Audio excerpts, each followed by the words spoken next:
and work in a factory. Yeah. So I did for about 4 years and decided that this isn't what I want to do. I'm not going to spend the rest of my life doing this, so I fled. Right.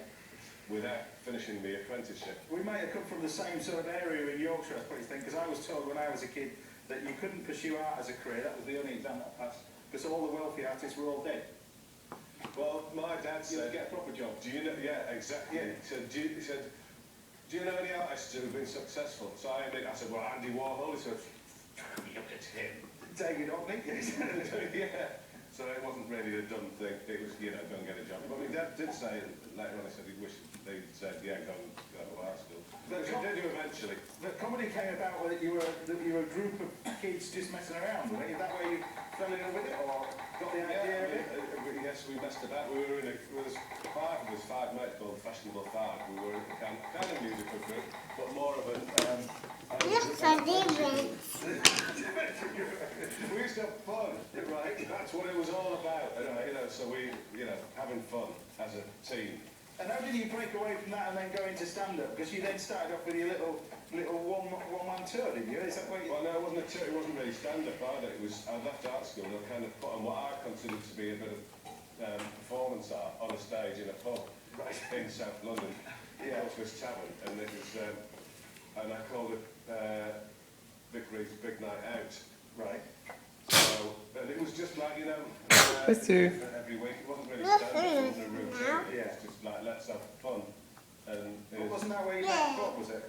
Yeah, he was in the audience. So people said that he was heckling, but I don't think Bob's ever heckled in his life. He was just there, but as a mate of a mate, and I said to him, here, do you fancy coming on the stage next week and saying these lines? I think he had to give me a cheque for all the marvellous work I've done for some charity, which was a big con. You know, so that was all. I said, here, you bring this massive cheque on and I'll boast about it. Right. And then how did TV come about from that then, really? Or were the two together? We went from there to the Albany Empire, which is a bigger theatre, which held about 350 people, and we did the same thing where a show which was about 3 hours long, a very fixed concept, and it was different every week. So I put on 6, and then a lot of people turned up, and then there was a gap, and then another series of 6 for these live shows. And word got out, and people were coming from all around the country, so word got out. And then Jonathan Ross was down, Jules Holland, you know, it was kind of, you know, word got about. And then eventually there was Channel 4 and Yentop from... So Michael Gray and Alan Yentop were in the audience one night, and we both wanted us to go. Because that's sort of the total mix of stuff that you never know what's going to happen. As well as you in doing what, you know, the Shooting Stars. It's unbounded enthusiasm.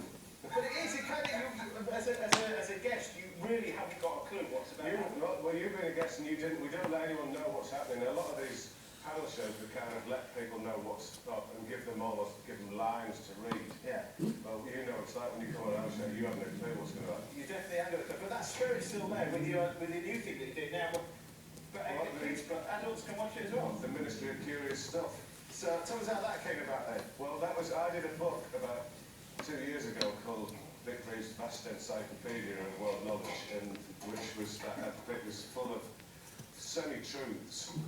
And it kind of was, so someone at the beach said, should we make a TV show with this for kids? Yeah. So that's how it started, and then it developed into what it is now, which is I'm the boss, I'm the minister of this government department who... Good girl!